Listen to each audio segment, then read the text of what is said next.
Hi, this is David Strohmeyer. I'm the Director of Restoration Projects at Cinerama.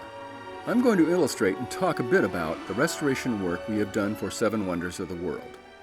Any restoration project is challenging, but with 3-panel Cinerama's complexity, it is quite a daunting task and has its own set of unique rules. About 2 years ago, we finished the reconstruction and restoration of 2 Cinerama features, Cinerama Holiday and South Seas Adventure. Both of these releases had restoration documentary shorts with lots of information on how it was accomplished. Therefore, we want to continue this effort, especially with the challenge of 7 Wonders of the World.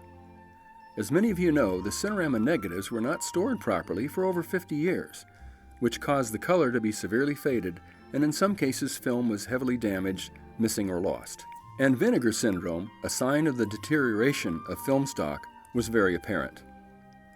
So for those of you who do not know what Cinerama is, or the mechanics of Cinerama, here is an example comparing Cinerama film to normal film. On the left, you have some normal 35mm film, which is 4 perforations high, and had a soundtrack area off to the left, taking up emulsion space.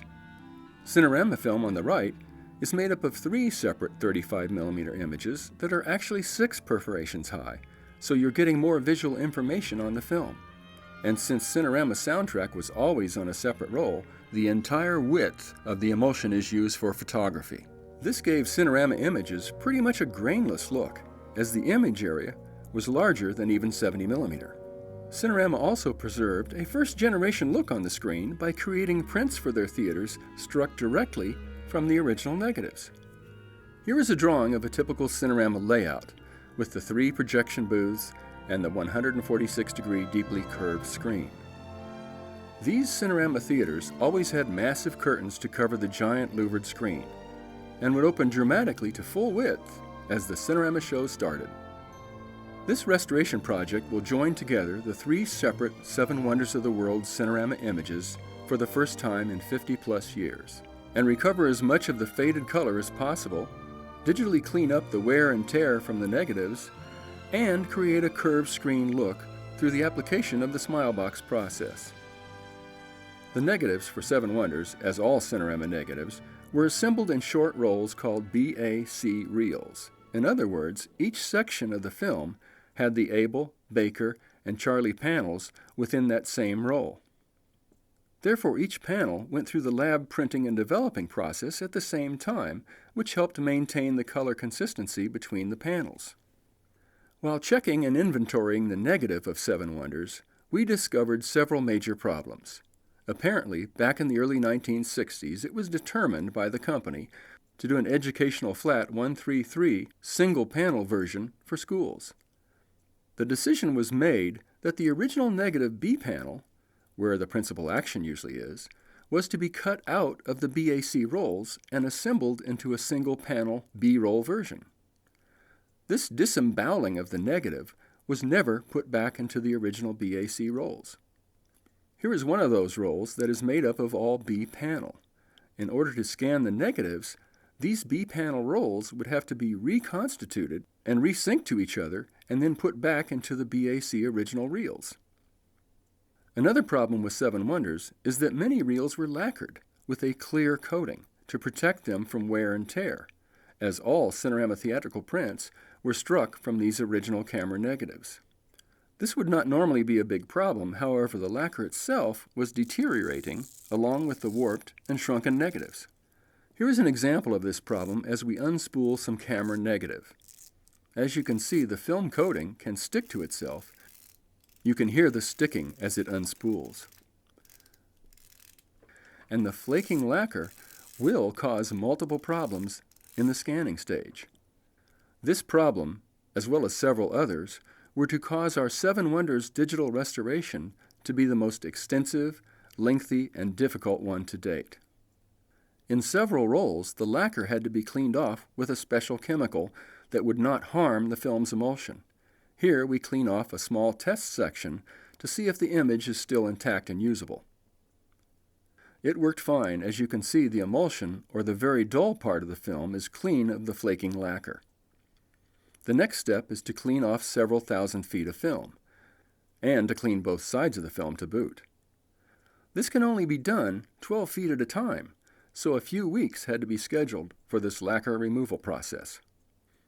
Now comes the equally difficult process of reconstituting the B panel back into the original BAC rolls.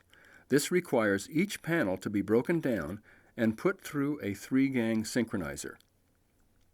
The Cinerama negatives were edge-coated with ink numbers that would designate each panel and contain a footage number to identify proper sync on each of the panels. 4C463R is the C panel, then there's 4B with the same footage, and then 4A with the same footage. Once these line up, we know that we have true sync on each panel, and we can remount it back into the original BAC rolls. At this point, we also notice a sign of coming color matching problems. As you may notice, the color in the B panel is inconsistent with that of the A and C panels. Apparently, the B panel, as it was stored separately, faded at a much different rate. Unfortunately, with these Cinerama digital restorations, one has to always default to the most faded-looking panels, and then deteriorate any corresponding panel to match them. Then we try to bring all three up to some kind of uniform color across the screen, and then start to work on the final color. Now that the negative is in sync, and back into the BAC rolls, we can ship it off to our scanning company. But there is one other major problem. We found no negatives for 7 BAC rolls, which in Cinerama running time is about 26 minutes of the film. In fact, the very first 21 minutes of 7 Wonders is completely missing. We'll cover the solution to that in just a bit. This is Image Trends, the company who is partnering with us on these digital scanning restoration projects. Image Trends is located in Austin, Texas, and they have a scanner called the ScanMaster 4000. This scanner features digital ice, which is automatic defect detection and correction. Here is a brief example of what the ScanMaster can do with digital ice. As you can see, the image on the left has lots of dirt and scratching on it. And when that same image is scanned with digital ice, the image on the right shows how it can look with all the dirt and dust cleaned off. So Image Trends was the perfect choice for scanning the damaged and worn Cinerama elements. This is all done with a special scanning gate on the left that can handle the 6-perf high film. The regular film gate on the right won't work, as it can only do 4-perf normal 35mm frames. Let's take a brief look at the ScanMaster 4000 in action. Here, we're scanning a roll of Cinerama film. Each individual frame is scanned at 3K resolution, which gives us plenty of quality to deal with. A typical Cinerama title will need over 600,000 of these 6-perf frames. That's about 53,200 feet of 35mm film. That's much more than a regular 2-hour feature, which is about 10,800 feet. So a massive amount of material is needed here to create our Cinerama digital restorations.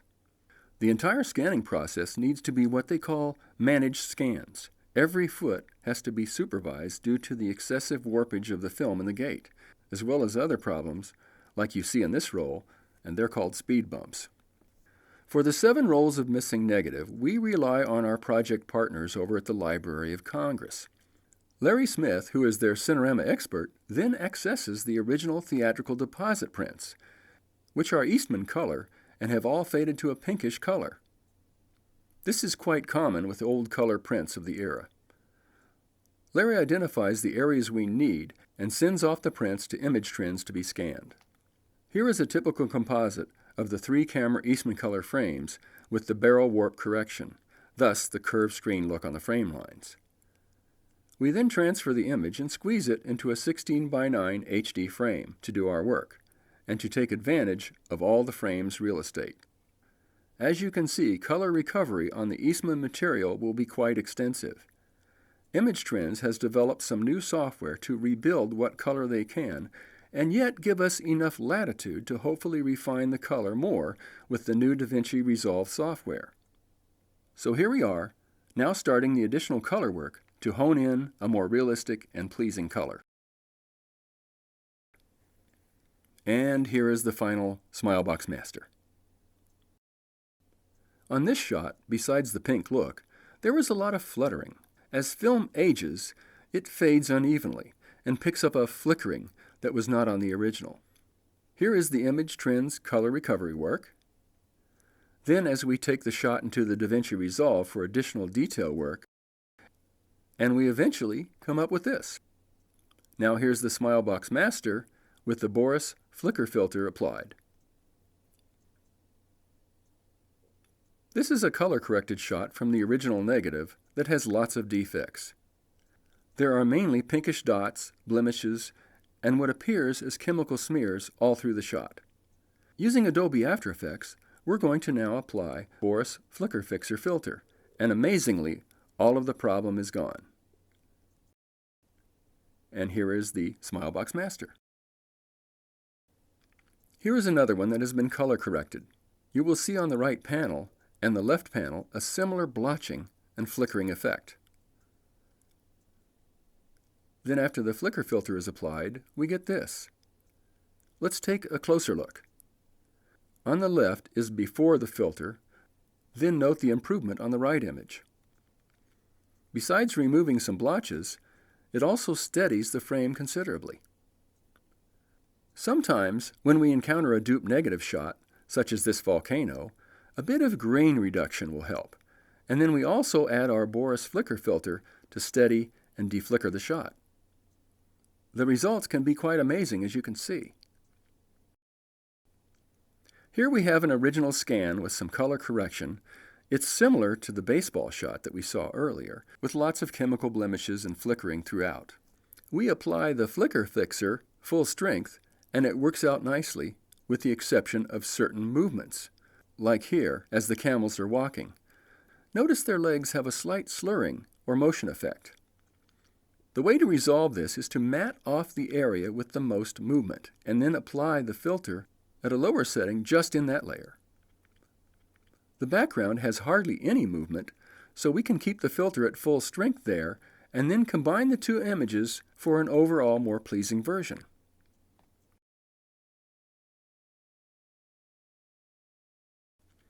Here is a color-corrected composite of the Darjeeling train station. We had trouble doing secondary color correction to get some more blue in the sky behind the clouds, so we mat off the sky area and do some color work just on that layer to get more blue and add contrast to the clouds. Here is the final shot with the correction, and so you can see the difference, I will toggle the mat on and off. Here it's off, then it's on again. In this scene, a pesky fly got caught inside the Cinerama soundproof blimp bubble. When objects are real close to the Cinerama lenses, they can get doubled up, as two lenses overlap a bit at the extreme close range. Although for about 58 years this fly was a pesky part of the film's cast, we felt it was quite distracting and took you away from Lowell and the Sharif's scene. So we decided to downgrade its role from a featured player to simply now being an extra. It's not removed completely, but it is now much less distracting. I am sure the director of photography, Harry Squire, and certainly Lowell Thomas, would be very grateful. Here we have the world premiere of the digital restoration of 7 Wonders of the World. It's being shown on the 146-degree louvered Cinerama screen at the National Media Museum in Bradford, England. Smilebox will look curved on any flat screen and also fits beautifully on the actual Cinerama screen, preserving the original Cinerama effect. This is inside the projection booth at Bradford's Pictureville Theatre, where their 4K projector spreads our 7 Wonders images across the louvered screen. So digital Cinerama seems to have become a reality. Some of you might also be interested in knowing that Image Trends has built in a future-proofing element to this project. That is to say, all 3K scans of each of the separate 3 panels, as well as a copy of the composited 3 panels, has been transferred onto LTO4 TAR, or Tape Archive Cassette Storage, and deposited at the Library of Congress. This potentially will allow some future and certainly very brave restorers to someday revisit these titles. And who knows, with future software advances, the Cinerama features could have the potential to be at a resolution as high as 9K. This is David Strohmeyer. Thanks for watching.